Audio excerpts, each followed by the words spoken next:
Tech Talk 110, 110 weeks in a row. We had one little boo-boo about 2 weeks ago, but we did start it on time, and the content wasn't that great because I was out of touch out in the woods at Memphis Motorsports Park. My cell phone service was bad and the internet was bad, so they also had a Wi-Fi problem there. So we're back. I'm back at my office at home, and I'm going to talk to you about a few things today that are, in my world, they're very interesting. Hey, Bryce, Josh, Charlie, Bruno, I'm very thankful. What? Matt, thank you. I got a bunch of happy birthday messages yesterday. Thank you. I was born September the 6th, Labor Day weekend. All my friends always said I had a week-long birthday because sometimes Labor Day is the 6th, 5th, 4th, 7th, whatever. Labor Day is always Monday, but my birthday is not always Monday. But this year it was. It just happened to be the 67th annual U.S. Nationals in Indianapolis. I know how old I am every year, all year, just because all you have to do is look at the U.S. Nationals coverage, and it says 67th U.S. Nationals. So I was born on the first day of the first U.S. Nationals, and all through my career of racing at Indy, probably for 30 years, I was always able to have my birthday kind of at Indy, which was neat. I even had people come over and have cake and ice cream and stuff at our pit over the years when the late, great John Myers was our driver. And even the people at the racetrack that didn't like me, they loved John. So it always gave us a great crowd there for the birthday thing. They were nice to me because of John. And then, of course, it was all right for me to be the bad guy because I was the one that was, John's boss. And I wanted John to win all the races, and he wanted to win all the races. But, hey, thank y'all for bringing it up again. But he wanted to be friends with everybody and win every race. So when he put his helmet on, put his face shield down, you were the enemy in the other lane. And he had a great racing style that is still historical today. We learned a lot racing with him. We lost him in 1998 in a traffic accident, a street accident on a street bike. And it sure changed our world. But later on, after John passed, we had already started grooming Angel Sampe to be our next driver, and she raced with us for 8 years also. And I wanted to tell you guys, congratulations to the Vance and Hines team and Angel for making it to the finals. That's really good. This time, this season and this climate of racing is hard out there. There's not a lot of people racing out there anymore, but Superbike Mike and I raced together hard.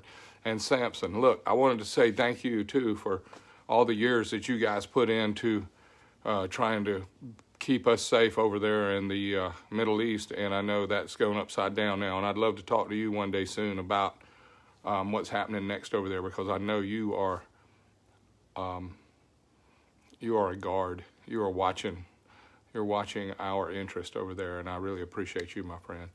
Chris, I just wanted to tell you guys, hey, Danny, yeah, we miss John.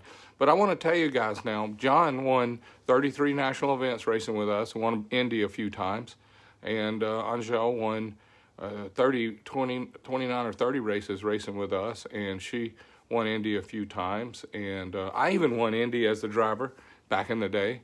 And I say driver, and I saw a conversation between some folks having an interview about the motorcycle rider versus the motorcycle driver.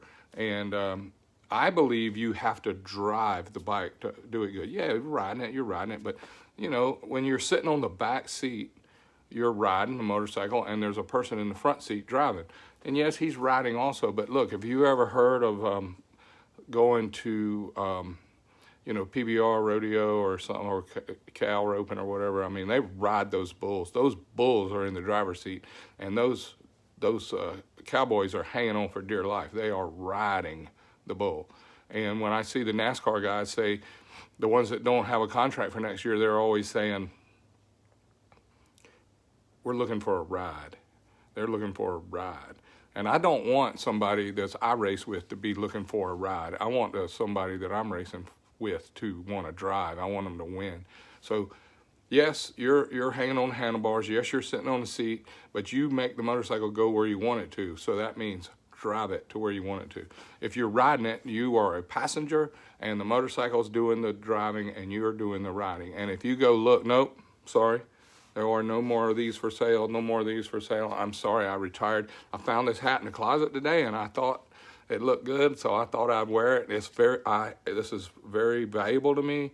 There aren't any of these left. So yes, it's cool to have one, maybe one day. But back to the riding and driving. You know, I would like for you to be in charge of the vehicle, which means you have to drive it. And I know it's stupid. I know it's stupid. Stupid argument ever. So I'm going to waste just a couple more seconds on it. But anyway, there's some people out there that don't want to drive a race car. They want to ride a motorcycle. That's fine. If you're going to be driving the race car, please don't ride in the race car. Please drive it. And if you're going to ride my motorcycle for me and we're racing, I want you to drive my motorcycle where it needs to go, when it needs to go, and how it needs to go. I want you to be in charge of that machine. Anyway, I'm through with that right now. Thank you again for the birthday wishes. I have some cool tech talk stuff I want to tell you about. I want to also thank you all for watching every Tuesday for 110 weeks. I am just humbled by that. I also knew that it would be hard. Hey, Tracy, it would be hard for me, George Bryce, to do anything 100 times, 110 times in a row every Tuesday at 6 o'clock. And if you guys weren't tuned in and you guys didn't give me great feedback, and you guys, thank you all for great feedback, great comments, great results. Thank you for thanking me. It feeds me to want to share more. So let's get on with the, hey, Riddell, hey, Ken, Jerry. Let's get on with the John. I'm thankful to see your name on here too, brother. I wanted to tell you guys, hey, Sammy, Benjamin. Hey, Benjamin. That's right, we're friends. You're right, good friends. I wanted to show you what I got cooking. All right, I'm gonna flip this screen over and let's go talk about it. All right, right here, I'm gonna get in a little bit closer. Let me let this down just a hair. Let's move in a little bit closer. And I noticed Ben says that he has a George Bryce style AARP calculator, but man, you ain't got one of these. Look how big this thing is. This thing's bigger than my hand. This is an AARP calculator. It's a big calculator. It's got big numerals, and it's got big buttons on it for us old people. Hey, Matt. Hey, Bruce. All right. I want to talk to you a little bit about some just ideas. These are my ideas, and I wanted to share some stuff with you guys that maybe will help us understand just some directions of what's really going on here. I drew a picture of any head. It's a Hemi because the intake valve is across from the exhaust valve, and they are canted towards each other. So this is a Hemi. I also let you realize that this is 110 weeks in a row, which I'm really thankful for having the opportunity to do that. Hey, Jim Bob, Craig. All right, I drew a little intake bell that grabbed some air from above and some below and some in the middle. So this intake bell is 360 degrees, so it grabs air everywhere and pulls it in. This engine, all right, it shut off for just a second. I don't know, can you guys hear me and see me or see the board? Is this loud and clear to you guys? Let's do a real quick sound check. Give me a sound check. And we are Anthony. Yep. Okay, Terry. All right, so we have an exhaust valve and I drew a red exhaust port. Thank you. Perfect is awesome. Harvey, good. Bruce, I drew a green intake port, and it's got a real tight short turn radius. So you cylinder head guys hate this just as much as I do.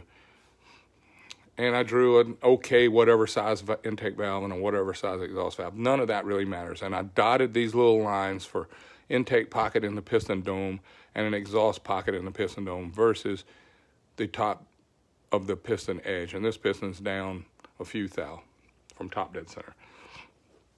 Okay. What I wanted to tell you about this, when this intake valve opens, let's say it goes to 700 lift, and the intake valve closes, so it opens and closes, 0 lift to 700 lift, 58 times a second at 7,000 RPM. So let's just make that obvious. Let's put, I can't write good upside down. 7,000 RPM. The piston goes up and down 116 times a second. So this is how many times I can move up and down 4 inches of stroke, okay, in a second. Okay, that was probably 20. But this piston, when it's running at 7,000 RPM, this piston is going up and down 116 times per second. Now, let me tell you how I did that on my handy-dandy calculator, so you guys that want to follow at home with your insignificantly small little calculator you have, or the buttons on your phone, because this is a man's calculator. A grown man, an old grown man calculator. That's why it says AARP on it. Anyway, if you have a little calculator, you can play with it here and do 7,000 RPM divided by 60 seconds, and that will give you 116 times a second. The thing I wanted to share with you guys tonight is, I don't care if you have a Jessel belt drive, a Cloy's True roller chain, if you have a S&S gear drive, you have a Harley Davidson chain drive, you have an oversized big tooth chain drive, you have a Pete Jackson, not a Reggie Jackson, a Pete Jackson gear drive, your camshaft turns 1 time versus the crankshaft going around 2 times, because all cam drives have a 2-to-1 ratio, even yours. On a Suzuki GS, it has 32 teeth on the cam sprockets and 16 teeth on the crank. On your Harley, it has a little baby crank gear on it and has a big cam gear. On your Jessel on your Pro Stock 500-inch, it has a really big belt pulley on the top, and it has a really little belt pulley on the crankshaft, and those 2-to-1 ratio. It's just like 2-to-1 ratio. Get it? Now, so what I took was, I took these 116 times this piston goes up and down. I divided it by 2, and it gave me 58 times. That means the intake valve at 7,000 RPM, this intake valve is going open and close, open and close, open and close, 58 times in a second. Okay? So the piston goes down, the intake valve opens, and the pressure differential from the atmosphere that God gave us out here, 2990, 2820, Denver's 2430, whatever you got, the atmosphere out here sitting on the back of this valve is sitting here at pressure, 1 bar, 1 atmosphere sitting on this valve. This piston goes down, and it creates such a void of an area that when this valve opens, the barometer crams that cylinder full of atmosphere. Okay? It might be 0 inches of pressure, and it might be 100 inches of pressure, depending on where we are in the stroke. And at 7,000 RPM, it goes 0 to 100 inches of pressure 58 times a second, while the piston's going up and down 116 times a second. Now, have I said that enough times for that to mean something to you? Piston's going up and down 116 times a second, and the intake valve's opening and closing 58 times a second, and the exhaust valve is opening and closing 58 times a second. And we'll walk through that. All right, let's move over here to our industry standard testing that we do on a Flowbench. Flowbenchers are awesome. I love them, but I want to put it in perspective for you what is really going on the bench. Not really, this is an opinion, versus what's going on in the dynamic situation of the engine. Over here, we have a Flowbench, and it has no piston in it. We adjust these vacuum cleaner motors. These are mini vacuum cleaner motors. They look like little blower motors out of a heater or out of your car. And this thing, you turn on the Flowbench, and these little motors start spinning, and it pulls air through these vacuum cleaner motors, these little green arrows. And then you have to adjust the pressure to 28 inches to get a good measurement. And at 28 inches, this same bell, the same intake valve, and the same 100, 200, 300, 400, 500, 600, 700 lift, we adjust it with a wrench on this nut. We take a wrench and we open it 100 lift, then 200 lift, then 300 lift. But we take this and we measure how many thousandths of lift we have open in this valve. So let's put it at 100 lift. Use the dial indicator to say, yes, it's at 100 lift. And we set it with this nut, and we got it sitting here dead still. The intake valve's open, 100 thou. And we turn on all these vacuum cleaner motors, and we turn the pressure way down until we get 28 inches to show. And it takes us to do 100 lift, 200 lift, 300 lift, 400 lift, 500 lift, 600 lift. It takes us about 2 minutes to do one suck through or atmosphere, God's atmosphere, to be pushed by this valve and be filled in here by these vacuum cleaner motors that blow all this air down to the bottom of the flow bench and then blows it out a vent on the side of the flow bench up against the wall. And if you got gaskets hanging all along there and you turn on the flow bench, all the gaskets blow off the wall. How do I know?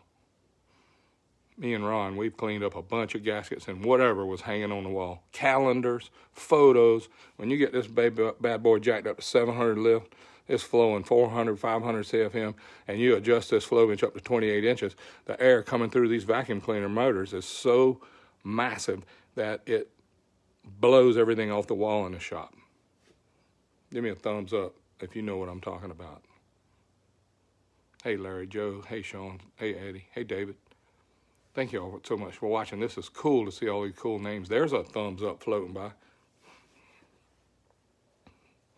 Yep, I got some good thumbs up. Thank you, guys. All right. So we're only like 15 seconds out from response time, unless you guys just have really bad reaction times. I see them. Here they come. All right. Cool job. Thank you, Jim Bob. Thank you, Mike. You guys know what's going on.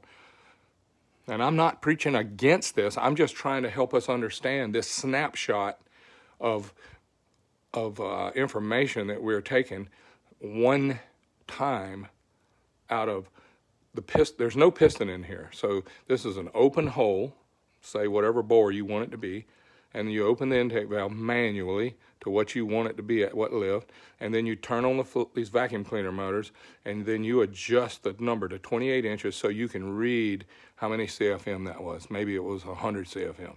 That's a good number. So then reach up here with your wrench and turn it off. Reach up here and turn it on to 200 lift, okay, and then, or leave it on, and then reach down there and crank some more pressure to it. Fire up some more vacuum cleaner motors and get these bad boys really pulling some air at 200 and 200 lift. And now we're more air's coming through here, and we got it adjusted to 28, no piston. And in 2 minutes, one time, steady state flow, all going this way, we get another number, and it might be 200 CFM. And we do this over and over and over, 300 lift, 400 lift, 500 lift, 600 lift, 700 lift.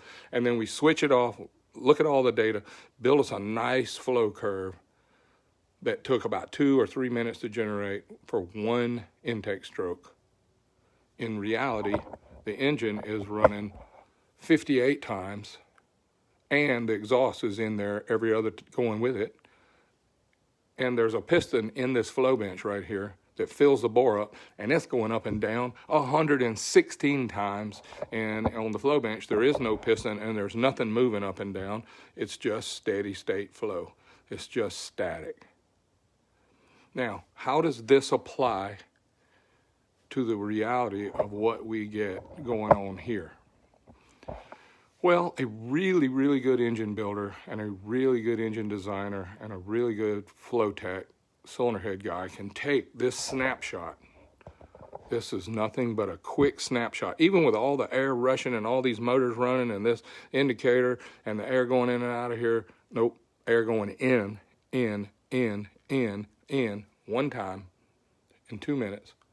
We can take that snapshot, and at whatever lift we want to, we can change the shape of this short turn. We can change the shape of this valve job. We can change the shape of the valve job in the head, and we can make this one number better or worse, and we can try it over here at 400, and we can make a change and make it better or worse. But whatever you do here happens so fast over here that it's really hard to see results. Now, listen to me, George Bryce, right here. What you learn here, even though it has very little to do with what's really going on over here, what you learn here, and if you implement it to gain over here, is way better than not knowing this stuff. Way better. This right here, having this information is way better than not having information over here and just doing what you think is right. Now, I also want to share with you, when you look at a camshaft and it says, what's your TDC lift? Well, these valve pockets right here are machined in these pistons, because when you put this engine and these cams with your 2-to-1 ratio, cam speed versus crank speed, you're going to open this valve to where, if your cam says it has 225 TDC lift, a lot of twin cams, a lot of Chevrolets, Ford, Chrysler, all those V8s, they have 200, 300 TDC lift. So that means the valve is over 1/4 of an inch off the seat when the piston's sitting at top dead center with no air going in and no air going out. Both valves are open, 250, 300 thou, and they will hit each other, and that's called clipping clearance. So we have to sink the valves in this head. We have to sink this valve in the head in order to keep these valves from hitting each other and in order to keep them from hitting the valve pockets.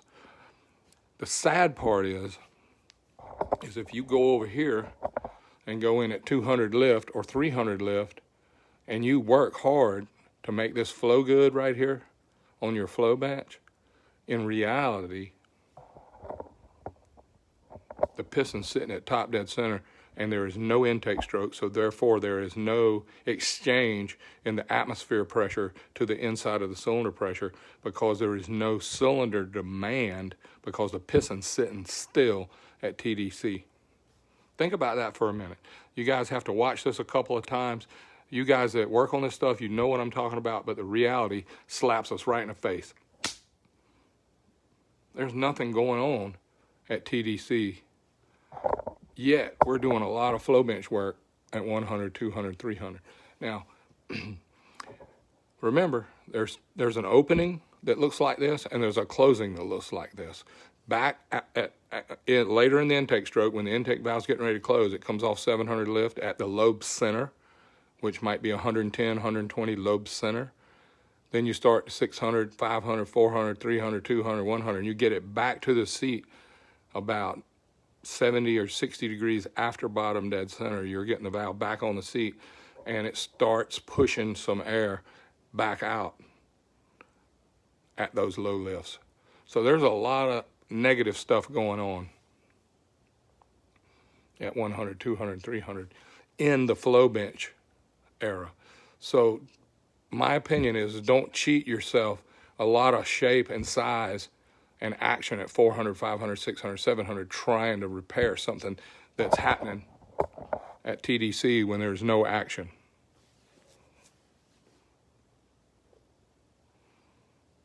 A lot of information, I know. I didn't even talk about the exhaust, y'all.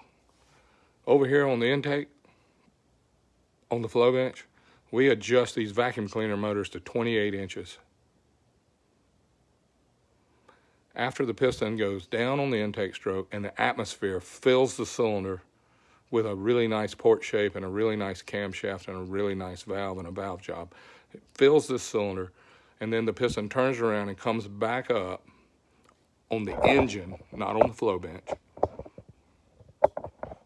And this valve shuts, and then the piston starts compressing, and then about 30 degrees before TDC on the compression stroke, the spark plug lights. Then the piston's still coming up, and the chamber, all the mixture in the combustion chamber is starting to expand really fast, and the piston's coming up still on the on the compression stroke, so it's having a war. the combustion is gaining and the piston's coming up, and then when the piston stops at TDC and starts over going down on the power stroke, it has 1,000 psi maybe. Some guys are going to learn exactly what that number is, but let's just say it's about 1,000 psi of combustion pressure. And when the piston gets halfway down, we open the exhaust valve. And the pressure that comes out of this exhaust valve over here when this is running, instead of being 28 inches on the Flowbench, we have 1,000 psi. Let's just call it a number. It might be 800, might be 1,100. Is trying to get past this valve. So this valve opens during the middle of this giant pressure in the cylinder, about 80 degrees before bottom, maybe 110 after top. This exhaust valve opens against massive cylinder pressure, and it expands by this valve job, and it fills this port and this pipe up, and it has so much pressure in this pipe, so much pressure in this port, that it even blows these gaskets sometimes. And that's with this valve wide open and all this pressure in here. It's got so much pressure in here that it blows these gaskets. Excessive amount of pressure. Yet, we go over to the Flowbench and we adjust these vacuum cleaner motors. We turn them on reverse and we suck air out of the bottom of the vacuum cleaner of the Flowbench, and we turn these vacuum cleaner motors over, and we blow them this way, and we build up 28 inches over here to try and put some pressure to show what's going on in the exhaust. And I'm telling you, it's a sad show of what's going on this apparatus trying to duplicate what's really happening in the exhaust over here. Just don't let it lead your life. Don't let it ruin your career just because you have a really nice Flowbench. But what you get over here can be translated into maximum power over here. Just don't let what this tells you forget what really the goal is. The goal is not to get this to win. The goal is to get this to win. And there's a lot more going on here than you can see over here. This is just a tool, one out of 100 things that matter over here. And that is Tech Talk 110. That's about 20, 30 years shoved into about 25 minutes. I'm sorry I went over it so fast, but I enjoy talking to you guys about this stuff. That's why you break exhaust valve stuff. Yeah, right. That's exactly right. Big pressure over there. It's hard to open this dude. Easy to open this one because there's nothing going on in here. But over here, it's got every reason not to open. So this valve right here hates to open. The lifters, the push rods, the rock arms, everything hates over here. So I'm done. Tech Talk 110 is out. God bless y'all. I am so thankful for y'all. May y'all have a great week. And thank you 100 times for all the birthday wishes. I love y'all. God bless.